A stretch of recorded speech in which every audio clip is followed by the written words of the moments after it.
Hi, I'm Jeff. I'm with Williams Toyota Lift, and today I have an answer for you, the age-old question, do I really need to do a hydraulic service? Or do I need to change my hydraulic filters? Don't they just put those in at the factory? Well, here we have a run-of-the-mill 7 Series 3-wheel electric in typical condition that you'll find out on the road. We'll get back to the truck here in just a second. Just wanted to give you an idea. This is how we find them when we go out to service them. So to answer the question, we can start with what we know.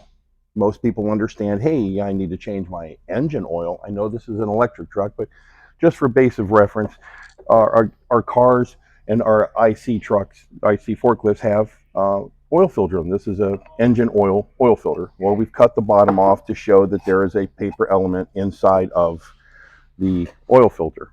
Okay, that's fine. Great point of reference.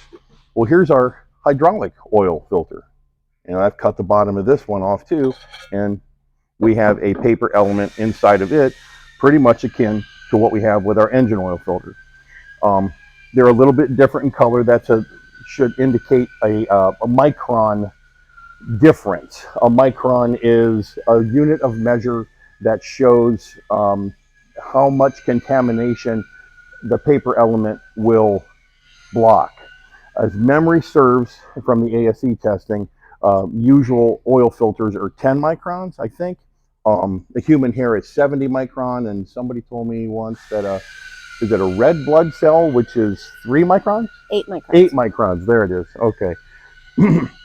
So this is your paper element hydraulic filter.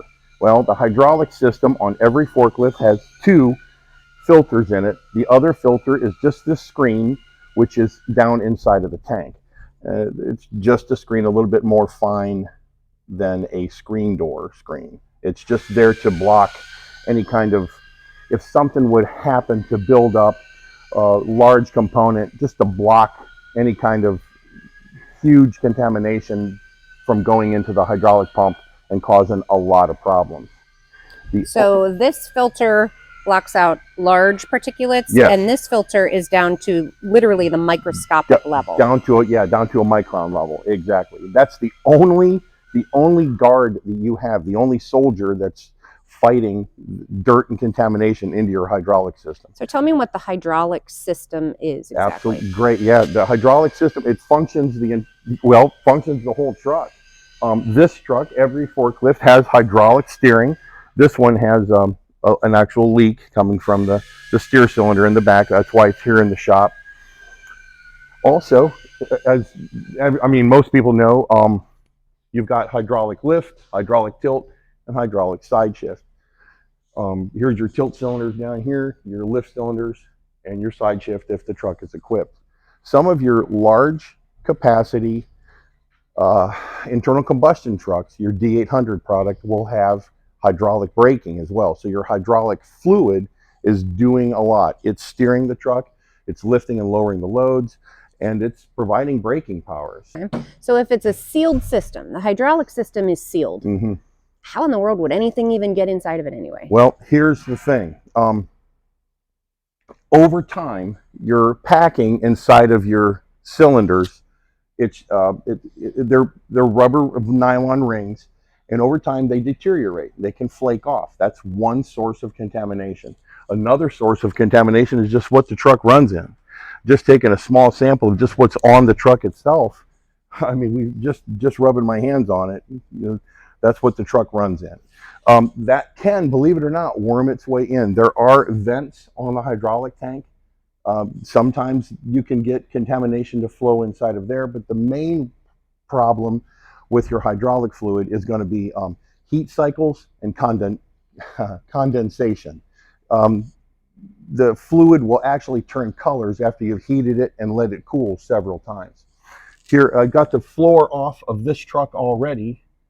We can take a sample of the fluid right here onto this paper towel. Hydraulic fluid should be clear in color. Yuck, that looks like stadium mustard. Yeah, you can see that is obviously contaminated with something. I don't know that I'm going to taste it to find out if it's mustard or not, but we definitely want to change that out. If I'm a customer who sees something like this on the floor outside of my lift truck, I would imagine that if fluid can get out, therefore we can get contamination Absolutely. into the system. That's exactly correct. So if I'm leaking fluid, not only am I getting contamination into the system, but I'm also losing very important fluid. Right, exactly. There is cooling that the hydraulic fluid does in the system as well. When you lose fluid, you lose the ability for it to cool, which adds to the thermal breakdown, which adds to more heat cycle. It's a cascading effect. Okay.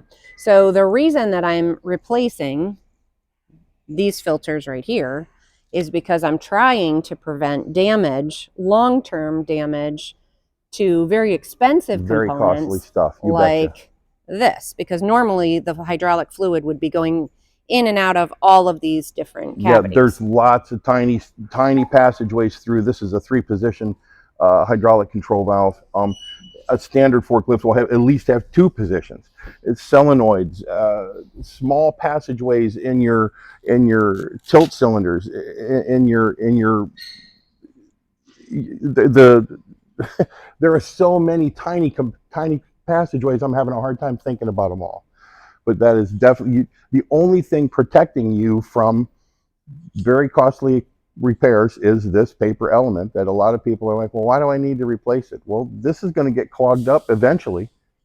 That you're going to do that for your engine oil, you should do it with your hydraulic system. So when your forklift mechanic or forklift technician tells you that you need to replace your hydraulic oil filters, do it. There's a reason why. Yeah, do it. Okay, it saves you in the long term.